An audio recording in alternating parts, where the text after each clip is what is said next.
So I already told you guys how the United States was stealing Afghanistan's central bank. These are funds that Afghanistan had agreed to keep on deposit with the United States. Now that a government we don't like is in charge, we have stolen the money. We have broken down the Afghan economy. People can't buy things, can't buy food. Country might be experiencing mass starvation because we stole this money.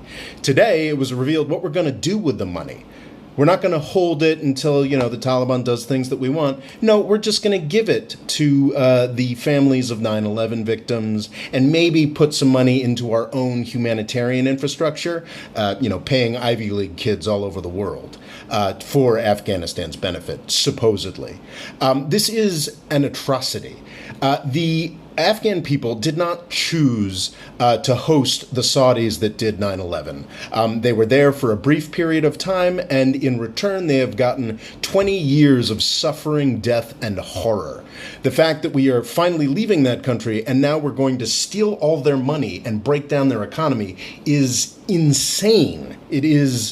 It's an atrocity. Why don't we check in? So if this is how we're treating the poorest people who are the most tangentially involved in 9/11, how are we treating the Saudis and the UAE, the folks who invented the ideology of the 9/11 hijackers, the place where most of the 9/11 hijackers came from, and yes, the governments that actually funded and supported the actual 9/11 hijackers? How are we treating them?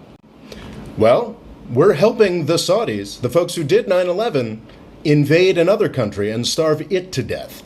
And we're doing this in partnership with Al-Qaeda, which is on the ground fighting the Houthis as well. I honestly don't have the words. We are taking the poorest people on the planet, making them poorer, making them suffer more for the crimes of 9/11, while the folks who were directly responsible for it, Saudi Arabia, are being helped. We're actually doubling down and getting more involved in helping the Saudi and Emirati invasion of Yemen. These are two news stories from the same week. It's unforgivable.